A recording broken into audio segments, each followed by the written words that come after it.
good afternoon, everybody. We'll get cooking in just a minute. Welcome aboard. How you doing, Mr. Cultus? What's going on, Dave? How are you? I don't know it. Doing good. All right. So everybody, do me a favor. Change your setting to be able to chat with everybody, and then drop in the chat where you're coming in from, so we can let everybody know. Peter's coming from Alabama. Stephanie from New Jersey. Fantastic. I'm gonna show everybody something. Watch this. Reed, you're right about here, right? That's where I'm in. Yep, I'm out in Scottsdale, Arizona. You're out, and then you're gonna fly to. Yep, I'll be out in San Diego tonight, teach a course. San Diego. Yep. I'm right around here, in between BWI, right on like at the BWI corridor. And Dan, who is not coming live, he's actually not even on this map. He's in Italy right now.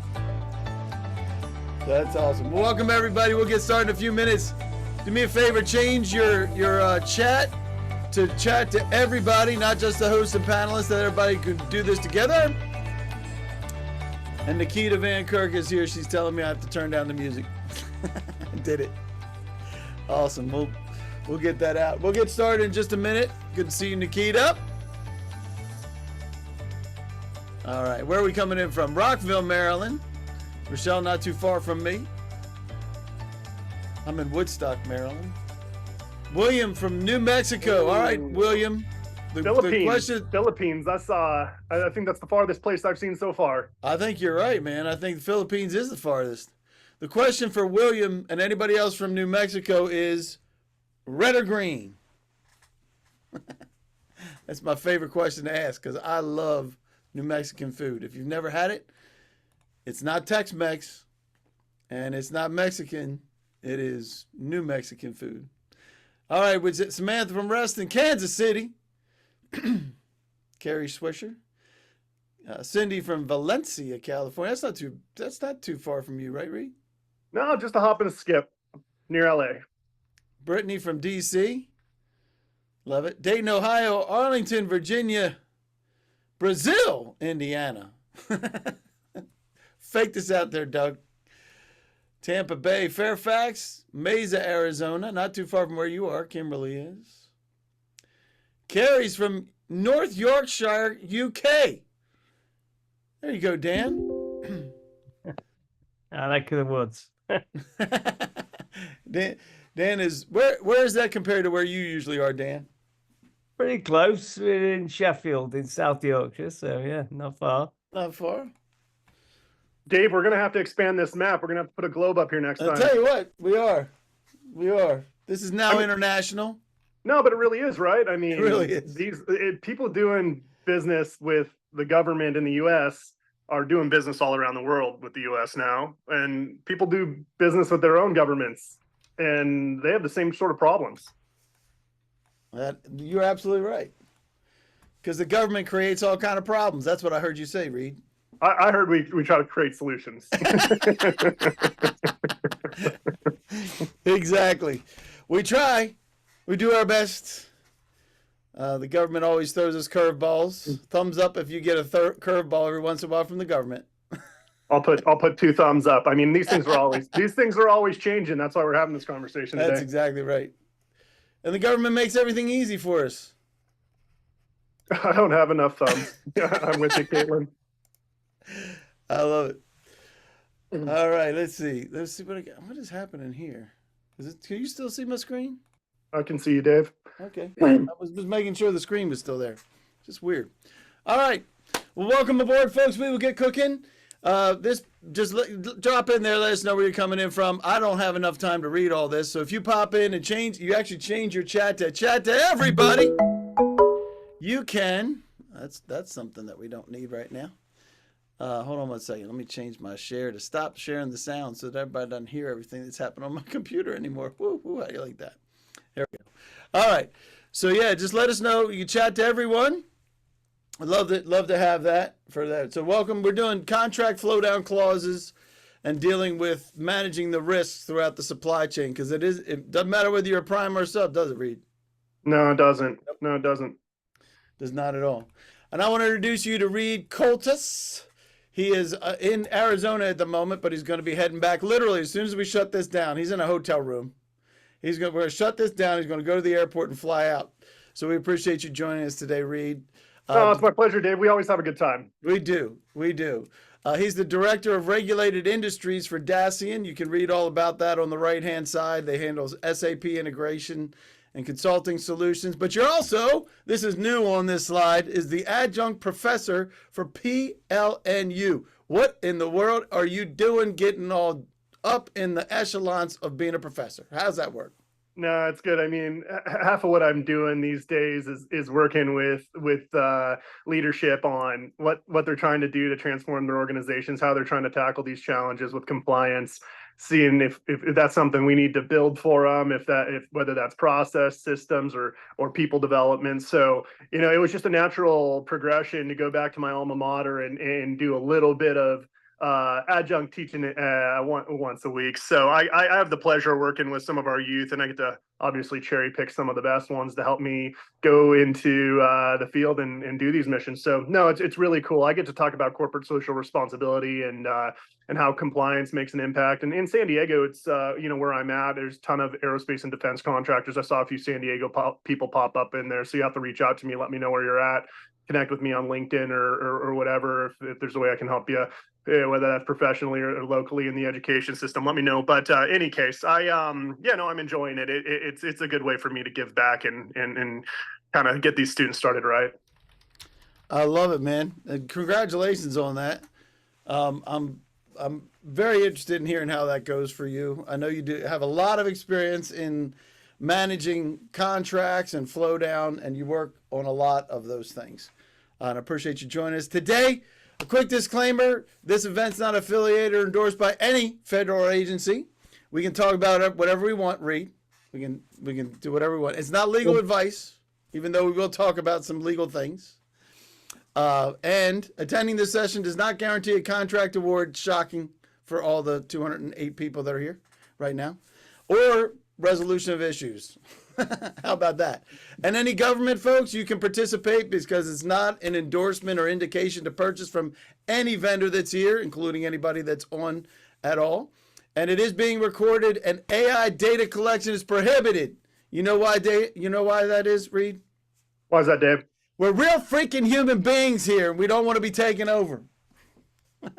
That's why we're here. that is why we're here. But we are here to participate and have a good time a little bit. So tell us why you're here today. Are you new to federal contracting? You try to understand how what the contracting flow down really means. Maybe you want to know if if I could talk right, Reed.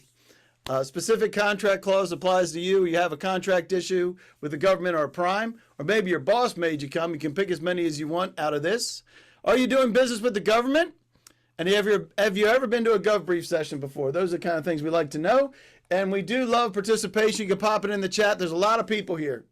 So if you really have a question, don't put it in the chat. Raise your hand or put it in the Q&A, because that way I can track it. Does that sound good? And if you actually heard what I just said,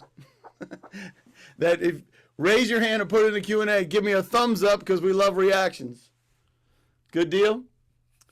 All right, I'm also going to pop in the session docs for everybody so that you can see what's happening here. There we go. Love it. A lot of session docs in there. You can see executive orders, FAR references are all in there. Love to do that. And then do me a favor, if everybody would click this, because every once in a while we have an issue with for folks being able to get to the work drive on GovBrief, because they have security procedures in place that prohibit that, Reed. Can you imagine? Can you get to this? And then I'm going to show you what to do after you get here. Go up to the upper right-hand corner and click download. It'll take all the docs so you have them ready for you as part of this. Sound good? Thumbs up if you can get to it. Anybody have an issue? The link doesn't work? Hewitt? I think we got a couple in the chat saying somebody's having a hard time. Maybe reach out afterwards, and we'll help you get to the right resources. I will help you do that. In fact, I'm going to do this for you, I think. hold it 1 second. Every once in a while we have this happen. So I'm going to do this for everybody. Go back here, go to here. I'm gonna let me know if you can get this one. This is a Dropbox link. That's on my that's controlled on from my side. Don't change anything. If you would. If you can't, use the regular link if you can. All right, everybody? Whole bunch of stuff there. All right, we got the agenda we already did the introduction, but we're going to talk about it, introducing you to clauses and how the flow down works, the importance of knowing how this impacts your business. We got a great case study for you. It's one of my favorites. Reed is going to not just talk about things that go right, Reed? Okay. Well, let's say more things go wrong than right some days, Dave.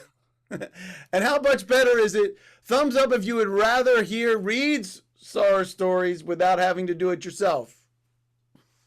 I would too. Can I go back in time, Dave? That's right. If you had advice for your former younger self. Yeah, that's right. All right, we'll talk about those types of contract flow down clauses that we have. We'll talk about what it is, what's happening with the federal audits that they're talking about now, and best practices for managing flow down clauses, and get into some Q&A for you guys.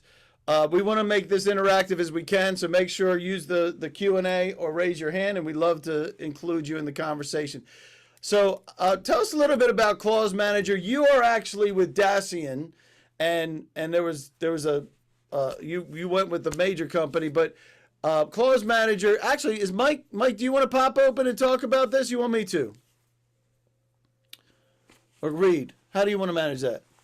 I will tell you this. Clause Manager is located in North Carolina. They manage over 4,000 compliant prime contracts to help folks be compliant in their clauses. And that flow down goes all the way through the supply chain. There's the web-based cloud version is in beta right now, and you can try Clause Manager. And so we're going to give you the opportunity to do that, and which will also track the FAR changes on new and current contracts so that you know the impact for being able to work on new and current contracts. So the reason why Mike didn't come on is because he just got married. Did you know that, Reed? Oh, no way. Congrats, Mike. That's exciting. So he did. So good for him. Welcome we're to the letting party. him. We're letting him. He's kind of sort of here, but he's probably distracted right now. So congratulations, Mike. So tell us a little bit about Dacian, because this is kind of the origination of this whole concept. So tell us about what you guys do. Yeah, exactly. So Dacian started by helping clients who are the larger A&D federal contractors doing complex tracking of supply chain clauses, flow down clauses, commercial and federal. It doesn't matter either way, but all the way down to tracking all their costs and running their projects and doing that all within an SAP environment. Those are the big guys with millions of lines of data and all of that. It becomes really complicated. But as we went down the path to develop these tools and help clients get to where they need to get from a compliance perspective, a couple big names over there to the right, or maybe a couple small companies. I hope if you're one of those companies, give me a thumbs up. Would love to connect with you afterwards just to hear how things are going. But you always got a line to me as I oversee all of our client relations. But any case, sometimes some of my customers come on here. But we started working with Clause Manager as our sister company to deploy something that was for not just the big guys. The big guys have big tools, big systems, high volume, but so do the tier 2 guys, so do the medium size businesses, the smaller businesses trying to get into this space for the first time. So while Dacian works just with SAP, the Clause Manager tool is actually an extension that replicates a lot of the same functionality, but can do it outside of SAP. So if you're not an SAP company, Clause Manager has something for you too. So I just did the spiel for Clause Manager. We can talk about that some more if you want to see a demo of that. This isn't meant to be a sales pitch, but we created a solution so clients could manage their contracts and their purchase orders and the connection between all those clauses and down to the line item level that people need to do to track those flow downs. So that's what Clause Manager can help you with, just off the cuff. But I work for Dacian, and we're expanding. We're part of the Constellation Software organization now, and create new ways every day to help the large A&D companies and make sure that they stay compliant. So Sean, just to say, so Sean's asked the question, just SAP? The answer is no, but Reed works with the division that handles the SAP stuff. Yeah, that's correct. Yeah, that's correct. Yeah. I did all right there. Did all Yeah. right with that. All right. So I appreciate that. I'm going to share this out so everybody can see kind of where we are. With the folks that are here, we got 22% are new. Then we're trying to figure out what the flow down is. And they're 65% saying, hey, I want to know if this clause applies to a contract that I'm working on. 9% have issues, and 20% their boss made them come. We're reporting them back to the boss after this. Just kidding. Just kidding. So it gives you an idea. We welcome everybody. So we love having you guys join us for this and have the discussion. So as we're working on this, tell us what your role is in this. Are you in contracting or procurement? Maybe you're responsible for compliance. Maybe you're in finance and your job is, hey, we've got to get paid. Maybe you're in sales or quality assurance or senior management. Let us know if you have any other comments or things that you'd like us to cover. We definitely want to hear that. Right, Reed?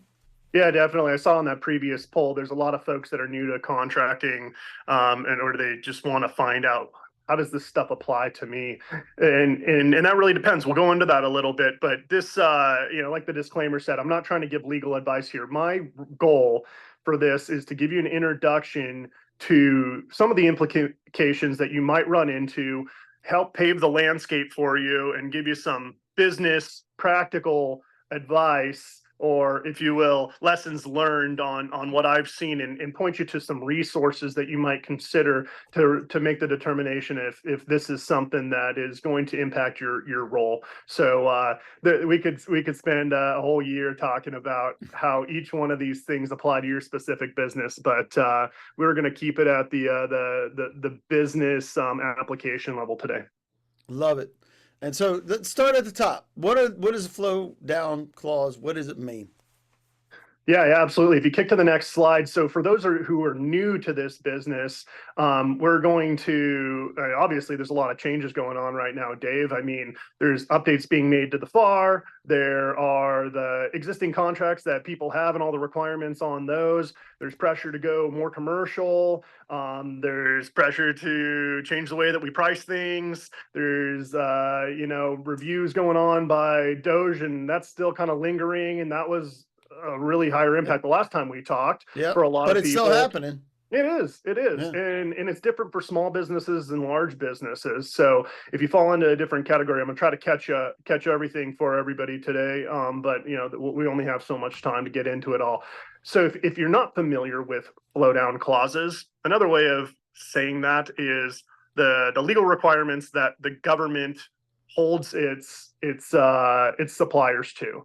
Whether you're a prime contractor or a subcontractor, if your end user or your end customer that you're providing products or services for is the government, it's very likely that somewhere along the way you are going to have to abide by some of the government's regulations. We call those the FAR, the Federal Acquisition Regulations, or the DFARS if you're in the defense side. Some of these things will apply to you no matter what. We'll talk about that. The previous slide talked about mandatory, non-mandatory clauses. But we're talking about any term or condition ultimately that flows down to you. That's why it's called flow down clause. Whether you're the prime contractor or a subcontractor, if you're supplying something up to the government in support of a government contract, that's what we're talking about when you hear the term flow down clause. But really, it's any of that fine print term or condition that applies to you. And it doesn't stop at just what the government's the federal acquisition regulations are when you think about a flow down. There are commercial clauses too that end up in these things. Yeah. There's commercial clauses that you might get if you're a tier 2 supplier or even tier 3 or so on down the supply chain that are applicable to you that you need to make sure you're abiding by. That, well, you probably want to flow those down to anybody who's supporting you in your supply chain. So that's why I think this applies to everybody, whether you're doing federal business or not federal business, and wanting to make sure you have a systematic way of getting visibility on these rules. And then we have to comply to these things, right? And it doesn't matter where you are in the food chain. A lot of that gets driven all the way down, or some of them do, right? Oh yeah, absolutely. I mean, and this stuff is compulsory, right? I mean, there's ways to get around it or get exceptions to it. Knowing that is half the battle. Which ones fully apply to you and which ones don't, which ones you can get waivers to. But at the end of the day, there is a compulsory compliance requirement that you need to address and make business decisions on when you see FAR clauses as a requirement sent to you from a prime. So and if you're a prime, obviously you got to consider how you're going to ensure that your subcontractors are abiding by these rules when you share them with them in their contracts, right? I mean, Dave, a lot of people think, well, if I get acceptance from my subcontractors and they say they're going to abide by these clauses, these rules, I'm good. I wipe my hands clean. I just got to make sure that I got to make sure those guys do it. Well, what about the guys that are supporting them in the next layer down? How are you ensuring that those guys are also doing the right thing, right? How am I making sure that we're sourcing things from the right place and around the world, making sure that buy America or don't buy China or whatever it is? We'll talk about that's my case study we'll go into on the next slide. So I don't want to get too ahead of myself. Yeah. So, and this is one of the things that, and I usually work on the front end in business development side of things and help folks bring the contracts in. So I want to say yes to everything. Oh, me too. I'm a sales guy, right? I want to say yes to everything. We will do it. And if we can't do it, we're going to find give me a problem I can solve, right? But if we're not aware of how far this goes down and our implications, we have a couple of customers and clients, and Jay might even be on here. Jay Talbot, if you're on here, raise your hand, because I'd love to pop you open to talk about this, because he actually does programming at the BIOS level on the chip. So know that everything goes. Even though he's all the way down in the weeds, all that rolls all the way up. So it's always good to know that we better be paying attention to this. And the new FAR regulations that have changed. Anybody notice that? Just a couple changes in the FAR? Just a little bit? Yeah, we got a lot of stuff going on right now. Yeah, there's no doubt about it. All right, so take us through your case study. And I love this case study for multiple reasons. But Reed, just show us how it can happen. Oh man, so the interesting thing about this is I'll skip to the end and I'll go back and talk about how we fixed it. But we found out at the very end of a multi-year project for a company I was working for that we had delivered some things that, well, explicitly went against the contract. We had delivered some stuff that inadvertently one of our suppliers bought from China. And we had a clause in our contract that said nothing on this delivery can be from China, and it was because we were delivering to Taiwan. So it's a great case because we were delivering to the Taiwanese government. They were our end user, and while it wasn't a flow down particularly for U.S. federal government, you can think about this in the case of doing commercial overseas business, or even flip the script and talk about it from, well, if I was delivering that to my government, how would I stop this from happening? So what really happened? So I'll go back and tell the whole story, Dave, because it was a big deal, because everything that we were delivering had to abide by this rule set. What's the size of the contract here to chum about? Oh man, it was like a $50 million project. $50 million. So everybody get your head around that, right? $50 million risk. Everybody's R word should be going through the roof. Risk, right? Well, yeah, and the reason why this is important to think about, there's always implications of not delivering to the term of the contract. I mean, there's some compliance risks that if you break the rules, you might be penalized. That's one. If you don't abide by the rules and you deliver something that's not in scope because of the quality implications of it, it doesn't meet the spec because it said you couldn't deliver something in a certain way. This case, not from anything that was manufactured in China. You might get rejected and you're not going to get paid, right? I mean, that's the other thing. You also might have penalties that are like we did. We had liquidated damages for every day that we did not deliver something on time and quality checked by the point it was delivered. we would get a $10,000 penalty. It was a percentage of the total value of the contract, but $10,000 a day is a pretty hefty fee when you have a system that took several years to build, and trying to replicate that. So going back to it, what we had was a system that we were delivering, and it was actually, Dave, as simple as one of the field laptops and one of the set of the mouses on the desktop that went out to the facility to help control a command center for a training system. Let's get this right. So Yep. laptops and mouses. What do you call it? Anyway, the mouse, right? That's what got you there? That's what got us. Not everything that we manufactured ourselves. It wasn't the inputs with our strong relationships with the suppliers that we had under the direct contracts. It actually was a field procurement that was made by a commercial contract as part of the supply chain that satisfied a need for some field devices. So multiple levels down, somebody went to Staples or whatever it was and bought some stuff and delivered a package for a computing system. The rest of the system, with all the simulation equipment and everything else that was required to run this command training center, it was all right. 99.9% of it was right.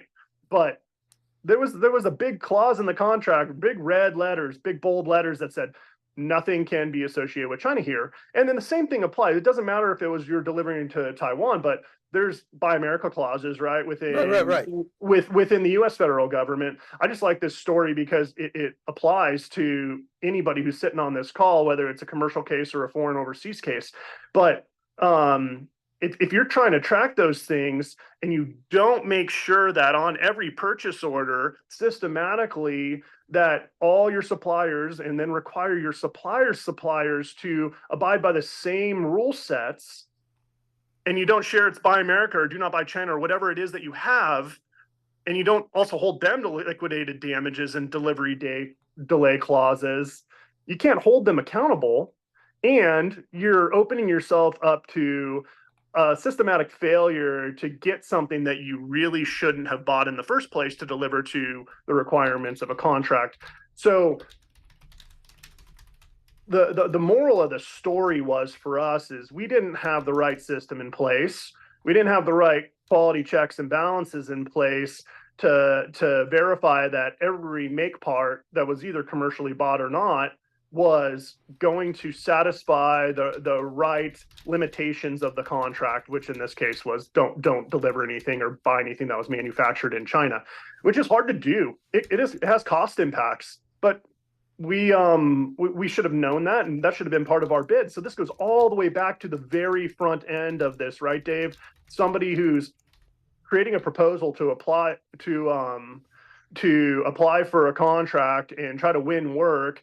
And in your proposal and your estimate, and the team who does the bid, the team who captures all the requirements, needs to make sure that this is part of it. And today it has tariff impacts, all sorts of other things, because you got to know where you're buying your stuff from. You got to know your costs. And if you're buying it from a cheap manufacturer overseas versus a more expensive or a different onshore solution, that may also impact your costs from the upfront estimate, right? So I like to tell people, flow down clauses don't come in at the very end. It comes in at the very front. Absolutely.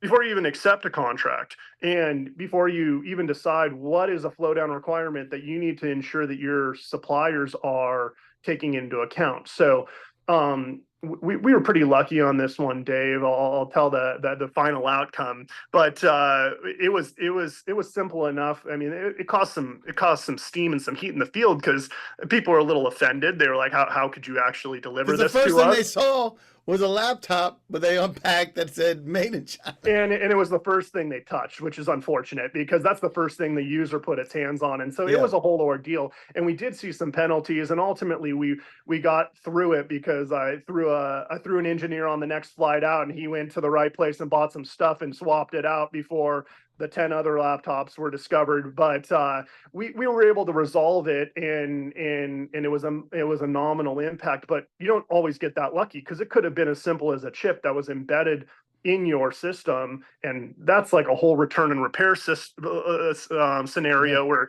you got to ship everything back and remanufacture it. So that's why I tell this story. I want people to think about it, if they don't take anything else from today's session, is what impacts to your quality, what impacts to your delivery, and what is going to stop you from getting paid. Because I'm a sales guy. I run commercial for our division. I care at the end of the day about making sure that we make money the way we're intending to make money, and my clients can do the same. So it has impacts all the way across the board. So liquidated damages, how much was it for you? No, as I said, it was $10,000 a day. It was like 0.5% of the total value of the contract, or something like that, per day as a penalty. So that's why the next day I had somebody jump on a flight. My old CEO said flights leave every hour, and that was a case where they really did.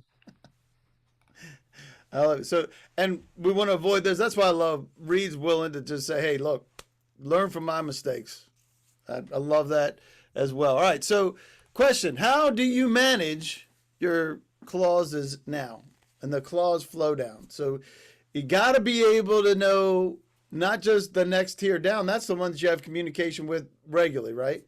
But when you're down 3 or 4 levels, it gets nuts, right? So maybe you don't. Maybe you use sticky notes and napkins. That's a joke, sorta. Excel is a lot, what you're going to find a lot of people using, as well as some people do have a library of clauses, right? But then the library of clauses changes, like they did on the first, right? Yeah. A lot of new clauses pop down. So then the question about using SAP, that's a selfish question to support my main man here, Reed. And if you have any comments, let us know. I will share some other comments, but let's talk about what this looks like for multi-tier flow down requirements while they're filling that out. Is that right? Yeah, no, let's do it. I like to show this diagram for anybody who's part of the supply chain, because I'm expecting that's why anybody's here. You're either at the top as a prime, or you're somewhere down in the tier, and you're receiving these flow downs. And you can go to the next slide. I think the biggest thing that both parties, depending on where you are, it doesn't matter if you're the top or the tier 2, or you're the receiver of the contract as the prime, or you're somewhere down in making stuff to order to deliver and consolidate components, or you're making things to stock as part of commercial batch jobs, or you're supporting parts and materials to make those components that are in the stock. Like it doesn't matter. The importance of this is to know that everybody's responsible for some level of diligence to ensure, do I have to comply with it by the time it gets to me because of the size of my company, or am I ensuring that my supply chain is doing that evaluation? Because what I hear from the government really often, and there's more and more pressure on downstream audit, is the prime contractor doesn't just get to wave its hands in the air after it flows it down to the first supplier and make sure that the supplier accepts those requirements. They have to manage everybody underneath them. They have to hold their supplier, their direct suppliers, accountable, and ensure that the lower tiers are abiding by the rule sets that they have to, as well as part of the supply chain. We hear more about wanting to map supply chain out in large procurements. That's obviously changing with the government pressure to say we want to spend less money auditing and doing all this stuff and streamlining things to go more commercial. But we all know that that's probably a 4-year cycle, or however long the cycle will be. But you still have all the things that you signed up for. You're not going to get waivers for all the things you're under contract for already. So at some point, if you click through the next one, some of the examples of the regulations that you might want to recognize apply to you, like I said, is not just the FAR and DFARS, the most prominent ones that are posted on your purchase order or referred to on the back end of somebody's terms and conditions, but looking at things that apply to environmental social governance.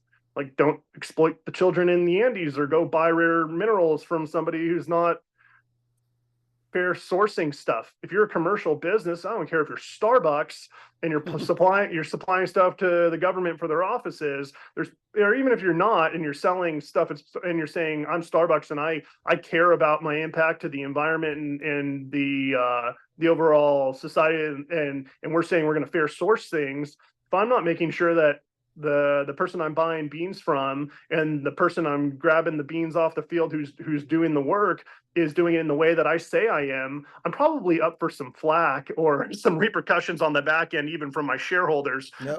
Let alone the compliance requirements if there is a government contract involved. Because I don't even think we've talked about it yet, Dave, but like if you don't apply, for those of you who don't know this, but like if you don't satisfy the compliance requirements, it's not just that you might not get paid, you might not be invited back, you might get excluded from doing future work. You're probably going to get a bad mark on your company's record. I mean, it can be pretty devastating, especially if you're trying to get in this space for the first time and you've never done this work and you have to pick up some of these requirements and decide, can I even satisfy them? You might want to look at, well, can I even satisfy them all together? And what's the cost going to be to my business to pick up the additional administration or the additional cost to abide by these rule sets? So these are all the things that I think about. And I think you can go probably to the next slide, but there's like a whole. I want to throw this out because Caroline is asking a question. If the prescription clause does not require the prime to flow down to the sub, what are the top criteria for a prime to consider when deciding whether to flow down on a discretionary basis? And this gets to the question of what happens a lot of times. Maybe you get into this a little bit. You want to? I will. Right. Let's save it. I'll try to get there. But no, it's an important topic, Dave, because a lot of times you see primes flow down the whole kitchen sink. The whole kitchen sink. They say, "Here's the contract that I signed up to. Go figure it out." Yep. And David's talking about it. Some small businesses are exempt, right, not for mandatory, like exempt from mandatory cost accounting. Yep. True. Yep. But they still might flow it down. They might slow it down. And sometimes the primes aren't really fair about it. I try to No way. Are you telling me that the primes are not always fair? Yeah. Reed, say it isn't so. Yeah, I mean, even more than that. I think a lot of times people end up seeing more requirements flow down to them, and sometimes even more stringent requirements are flowed down to them than is in the prime contract. And so you gotta do an evaluation and understand, well, I can push back. I mean, I am entitled to, in some ways, to say, well, why are you flowing? I'm a product manufacturer. Why are you flowing me down as generic terms? What happens when I'm doing to provide a service? I'm not providing you any services, or vice versa. I'm a commercial company. I only make commercial parts. These are commercially available, and I'm not going to open up my books to the government or you or anybody else because these are the same price that everybody else pays. Right? I mean, those are the decisions that have to be made. And so I pull up this slide to show you, a little bit about the importance of flow downs. People a lot of times just think it's a legal problem, and it really impacts every area of the 6 business systems that we're used to seeing in the federal government, because it impacts the requirements it takes to get paid in accounting. It impacts how you track property that may be owned by the government or fostered or facilitated to be owned by the government, and you're possessing it. It could impact the way you're doing your value calculations on your projects. If you're doing earned value, how you're managing your materials and moving things around and sharing costs and all that stuff that you do when you're procuring stuff, purchasing, how you're flowing it down to your suppliers, obviously. And like I said earlier about estimating, which kind of kicks off this whole thing, I like to put it there because it's the start of the loop and it's the end of the loop. Because if you're doing repeat buys, you're going to recycle what you did the last time, and you want to make sure you got it right the first time and estimate how all of this is going to impact you. And this is my favorite. This one will give you a headache. So do me a favor, download this, print it out so that you can see it. But take us through this just from the top all the way through. so people get an understanding of what they're looking at here, because this is some crazy stuff that Reed put together. Yeah. This is a little bit of a cheat sheet, and it's kind of an eyesore, but it really paints the picture of the complexity of, depending on who your stakeholder is or what your role is, you might fall into one of those areas in purple on the top, and you might say, that's my silo, that's my responsibility. I want to know how flow downs could impact me, and if there is a certain level of risk or something I need to consider in my area. And if you go to the left-hand side, you'll see where it starts up front. How am I going to systematically track these requirements in my contract, what I'm signing up to? And then how am I going to get those same requirements, DPAS ratings, flow down requirements, all the things that are important, sharing your prime contract down to the line item level, and get those into the hands of my purchasing team to get those into the hands of my suppliers, all of that from the very up front. But obviously it impacts how you bill and the requirements of how you generate invoices. Like I said, with government property, how you track things back to the prime contract and management government's materials and equipment. Well, if you have a claim and you're trying to do changes to contract, there's going to be impacts to program management, how you can go about doing that, down to your resources and how you're doing your purchase orders, all the way through this. But you'll see everything in here are things that don't typically come with a standard system, which is why we built it out when we were doing it for the large companies that are trying to manage this within their core system of record, their ERP system, so they can do live audits with the government and say, yep, we did it the right way. I flowed these things down. I tracked it the right way at the contract level. And I shared it with my suppliers, and they signed up to those things and they accepted it. So if you fall into one of these categories, happy to go down into the details separately, but you can be assured that you're going to be asked about how you manage your flow downs at all areas of this supply chain, of this business process. Is it fair to say that it can break down anywhere in there? Oh, absolutely. And it's sometimes worse if it breaks down up front, because it's going to make sure those problems are going to trickle down all the way to your delivery. You're probably going to get stopped at quality. You're probably going to get stopped at invoicing. You're probably going to get stopped at delivery, and ultimately not even be able to close out that contract, which is, if anybody else is a contracts manager like me, struggles with closing out contracts and making sure we did everything right along the way. True that. And Kim is asking, will this presentation be sent to us? It is sent to you already. It's part of the session handouts. If you can't get to it, let me know. We'll make sure you get a link to the alternate box. Good man, Dave. To this one.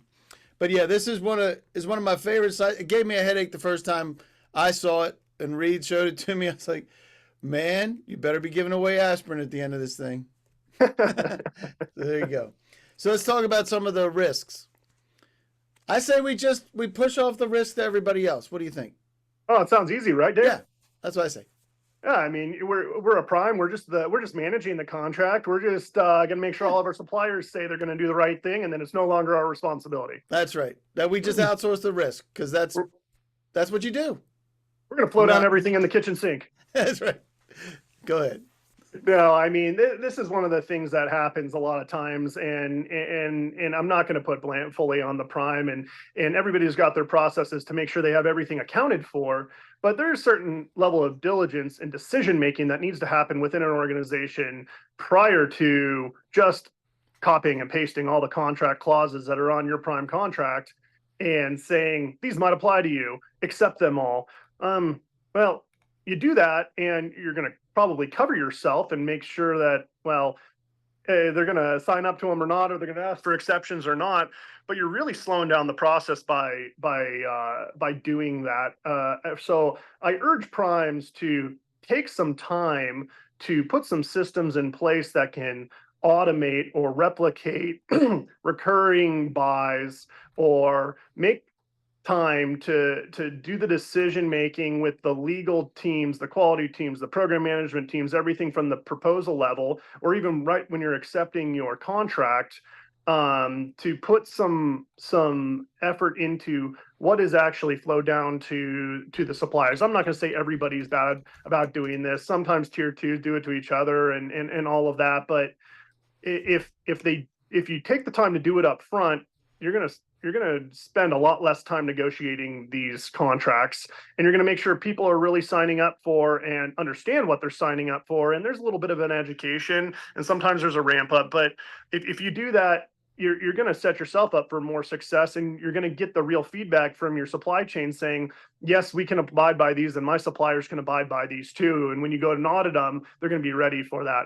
And on the flip side, right, if you the risk to being the next tier down in the supply chain is well, dealing with that tension. I'm sure a lot of people want to get the work. You're good. Go to the next one. That's where we're going. That's where we're going with it.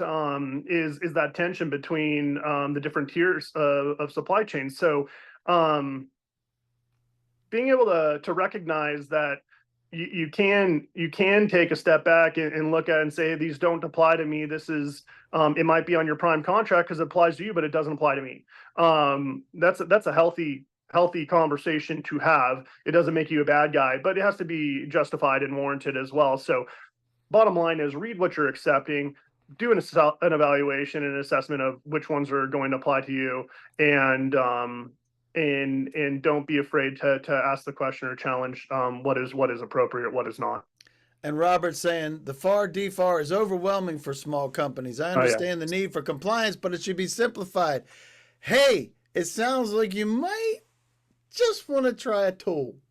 That's a shameless plug.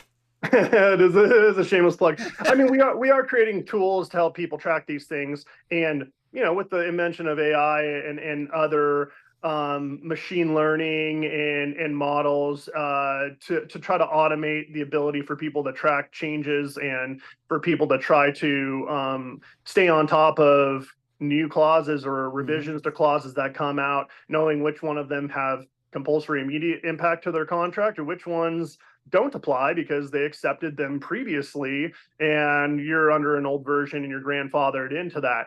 But the one of the things you have to know about is sometimes there are clauses that are silent that apply, and we give you some resources in here to go and look at those because there's too much to dig into in the next 10 minutes or so. But there are mandatory clauses that you're not going to get out of, and there are mandatory clauses that don't even show up on your contract that will apply to you regardless. And if you're doing the work, it's going to flow down to you, and you need to understand which ones are going to be applicable to your business, and that's a business decision that has to be made.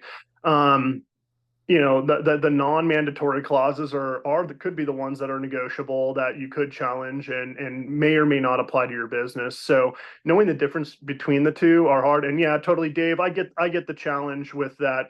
As a small business, you don't have the overhead, you don't have the ability to go out and hire somebody to review this stuff and all that. But I have to kind of push it back and say, you can't afford not to. I'm not saying you have to hire me. I'm not even a compliance advisor. I'm not giving you legal advice. We rely on Rimini, like all other companies that do this stuff and do it well and can give you the legal backing to do it the right way and make some of those decisions for you.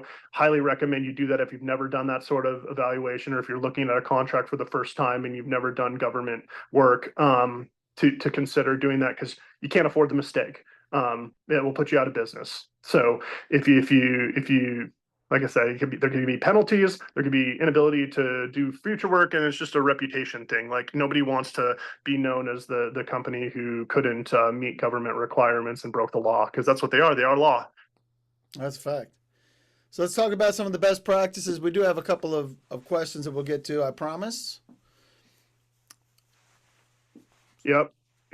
So I think we touched on this already a little bit, but ultimately the biggest recommendation I have for primes and subs is to once you have a relationship with somebody, and if you have an opportunity to ask questions in the negotiations phase to confirm which ones are really applicable to you, and challenge whether or not you have to abide by certain flow downs during the course of it. And if primes can take some time to ensure that only the necessary clauses that are applicable to their subcontract group are flowed down, it will ultimately save you money in the end. I truly believe that you take a little bit extra time to say, these ones don't apply to my suppliers. These are the ones that I'm going to pull out of their contract. All right, sounds good. And then finally, you guys can review these. I think these are pretty good. And it kind of applies to what Michael's asking is, when do you finalize contracts with subs then, before or after the prime award? And is it an either or? I mean, you can do it after the fact, but if you've already bid on a contract and you said, I can abide by these requirements, and the people who I'm going to hire to help me do the work didn't already say that they were going to sign up and could meet those, you're going to be kind of in a bind. I mean, if you committed and submitted a response to an RFQ, and exactly, Carl, I was going to say, you definitely wanted to do it before. So it's kind of trying to lead you to water. If you can do that at the proposal and estimating phase, when you're going out to bid and you're getting acknowledgement of your requirements, yep, absolutely, Peter. There are a lot of other requirements I'm not mentioning here, and there's a lot of stuff that have to be considered, which is main purpose of this. I'm trying to raise awareness on it, so you don't get into a situation where you bid on something and you accepted terms and you don't have supplier support and you can't do it yourself. You're going to be in a position where you might have to default on that. Nobody wants to do that. That's a fact.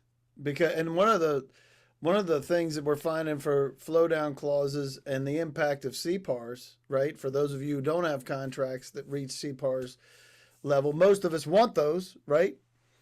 We want to have good CPARS, and you can get nicked and dinged for a sub on your CPARS. And it can impact you a long time. I've seen businesses close down over it and creating wholly new things, and they're starting from scratch again because they made a simple mistake. And sometimes it's not malicious, but the impacts are still the same. Whether you didn't know the law and you made a mistake, or you knew the law and you made a mistake, you don't really get a buy. No, they don't. Buys do not happen there. Hold on one second. There, some folks are asking, if you can't get to the main handouts, try the Dropbox link. Whoops, that's the wrong one. Sorry about that, Joe. Didn't mean to send that directly to you. Send it to everyone here. There you go. And if you have any trouble, we'll make sure you get the handouts. Promise that. But to your point, first of all, it's awareness. And once you're aware, then you know that you have the ability to look for the answers that you need, right? Small businesses need the answers just as much as the big boys. Right? Oh yeah. So with that in mind, that was a wait, hold on a second. Did I have that? I ended that. Let me end that poll. Sorry. Didn't realize I was still running. Let's talk about what you want, we can do to help. We're going to get you guys out of here. We'll answer a couple questions as we go through. We want to address some specifics with you. But let us know. You want to schedule a demo to see Clause Manager? That's for everybody, not just SAP. Right? That's right. And then if you have an SAP situation, you can discuss that with your contract flow down. Most of us that are here aren't using SAP. So go ahead and check that you want to check a demo for Clause Manager, see if it can work for you. It doesn't cost anything to check it out, right? So might as well do it. And it says get some aspirin for this stuff because it's nuts. That's what Reed caused with that one slide. Your head still hurt, Dave? That's what it was. And then if you have anything else, let us know. We want to make sure you get that. And we're going to get to Q&A in just a minute, but just know everybody's going to get a copy of the video recording. We're going to finalize this, send it out to everybody. It takes a little bit to do that and edit it, make it work. The session docs will be included. If you can't get to those, you just send it to support@clausemanager.com. It'll get back to me at the one at the bottom, or you can send it to support@govbrief.us and it'll get back to me as well, and we'll make sure you get that. You can have one-on-one meetings to talk about those things with Clause Manager support. And get that Clause Manager demo. This is new. It's coming out. It could not be a better time. Thumbs up if you think the Clause Manager has a good timing for when everything happened. With everything that just dropped down on the FAR, yes, I agree. It is a perfect time to be looking at this. Even if you've been looking at things as a contract library, their timing could not be better to bring a product to the market to say, hey, small, easy enough. for small businesses to use as well as larger businesses to use. And if you get into the big boys, you got Dacian that can do things in the SAP world, right? Oh yeah, absolutely. We're trying to, the idea behind Clause Manager, and I'll leave it at that, is to give people access to visibility in real time, systematic way on what clauses are coming through and they might have to apply, and giving them a way to track and link it to the contracts and procurement documents that they have without having some huge, robust contract lifecycle management system or some large ERP system.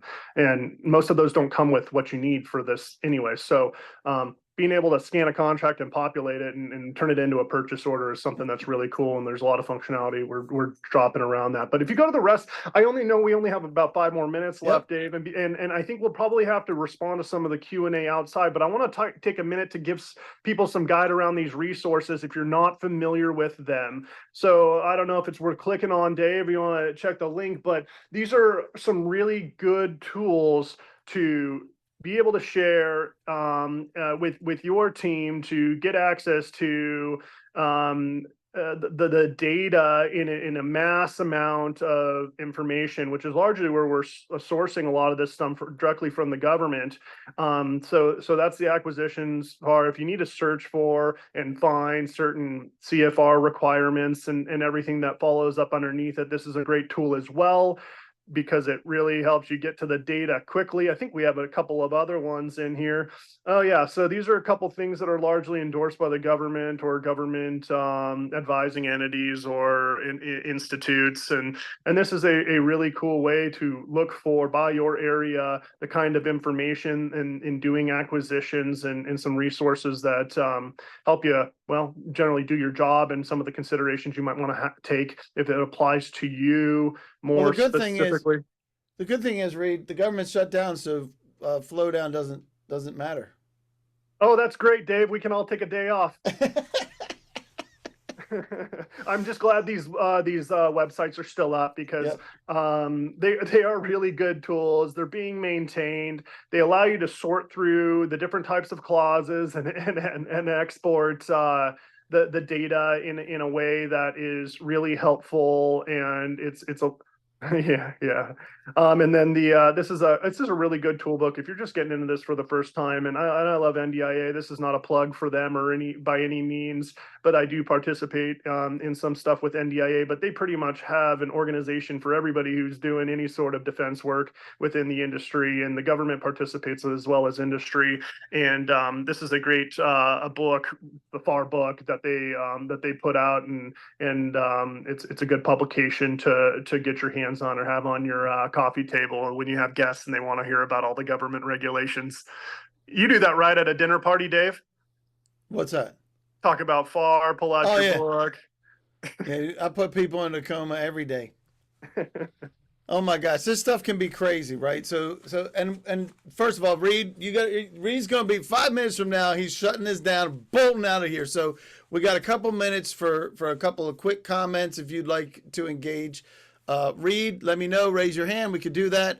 I like what Peter Pickens says to everybody. Clause management has always been a challenge. It's more challenging on the receiving end than it ever was on the issuing end, because the issuers can just throw it all down, roll it with the kitchen sink, right? They hold the hammer, and I understand it's the fear that we have sometimes being a smaller supplier. Or being a sub K on something, is you want the work. You don't want to lose the opportunity. And I've seen more ships sunk by accepting terms that really shouldn't have applied to you, or something you couldn't abide by, and people missed it. And so that's why I do this talk, Dave, and that's why we created this system, because once you accept these requirements, you have to have a way to track it. That's why we created Clause Manager for those that don't have SAP. For those that do have SAP and want to talk to me, my email is down there to the left. Find me on LinkedIn, email me there if you want to chat. I'm happy to talk with you and turn you to the right resources, or if I have somebody who I can connect you with and you need help, I will do that. But what else we got in the chat, Dave? We got Carrie saying, can FARS, DFARS be amended if you can comply with part of it? Man, that's a tough question. It really depends, because some of I mean, you're not going to probably go back to the government and ask them to amend it.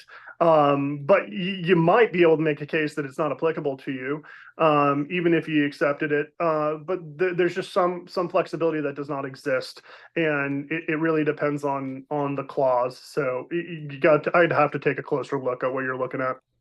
And then Carrie's adding on flow down requirements generally state to flow down to subcontractors. Right. We mainly use suppliers and purchase COTS products, right? Because there's some exclusions for some of those. A subcontractor would be more than a supplier. Correct. Yeah, it could. Yeah, could be. Is this sufficient not to require clauses to be flown down? I mean, that's a decision you can absolutely make. Yeah. You can say, well, we're going out for a commercial purchase on this, and these things don't apply. But if you go and share or skip some clauses and you just go straight to the company in China or a company that's sourcing from China, and you decide not to flow it down, and it was a Buy America or a Do Not Buy China. I just use that example because it's pretty easy. And they end up buying something from China. Well, that's on you. So that's kind of the hard part about it. Even COTS, right? Even COTS. So all of these, you got to be careful because we've done some briefings on BAA compliance, right? BAA and TAA compliance, and because the government creates confusion. Reed, just saying. Why would they do that? Why would they do that? They want everything to be just simple. All right. And I see, David, you got your hand up real quick. You want to chat for a second? What you got? John David Smith? Yeah, can you guys hear me? Yeah, go ahead. Okay. Here's my question for either you or Reed. As an example, there is a federal facility in Oak Ridge, Tennessee, the Y-12 nuclear weapons plant, that is notorious for violating the FAR in areas of small business, because the FAR clearly says, as I understand it, that all small businesses have to be paid net 15. They will play games and play like net 90 or net 120. No way, David.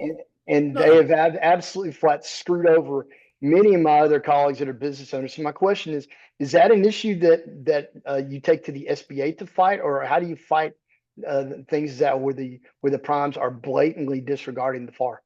Yeah, you should do that.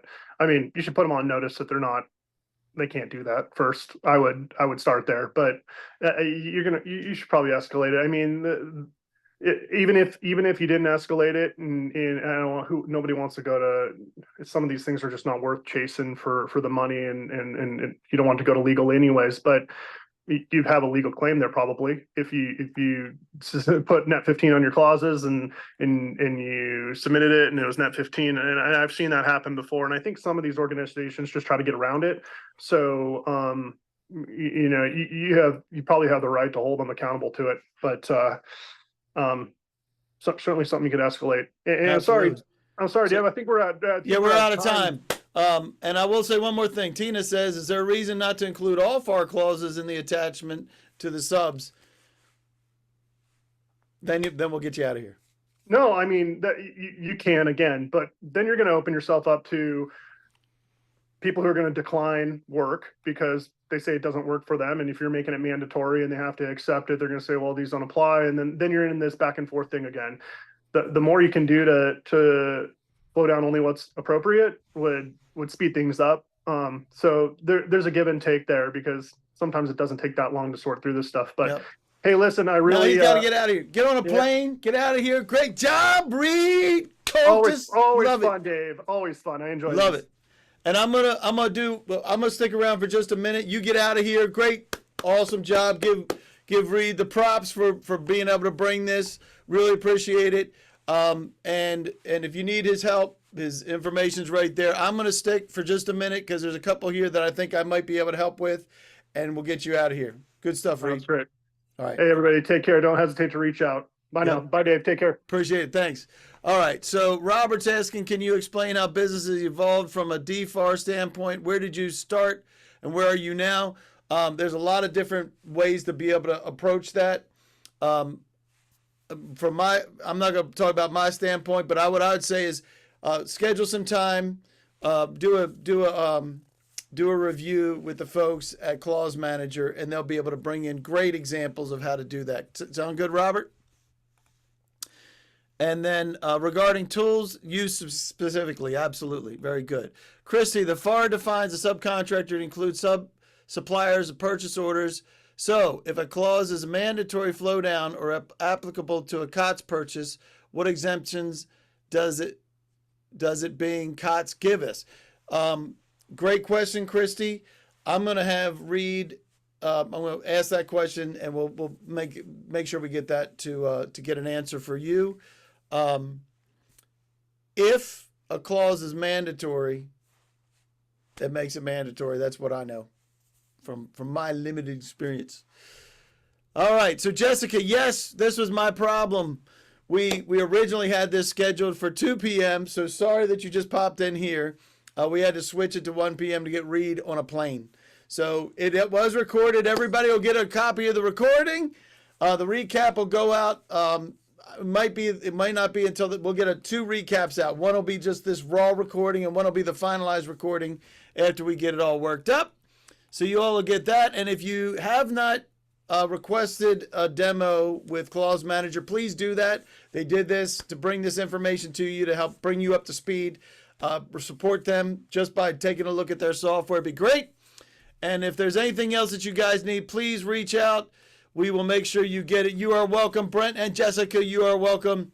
Shabbat shalom to you, David Smith. And you're welcome, Yaneli. I hope I said that right. All right, we'll get you guys out of here. Thanks for being here. You are welcome. You are welcome. And thanks again for joining us. One of my favorite things as we're doing this. So appreciate you guys. Have a great rest of the week, and go out and make clauses work. How about that?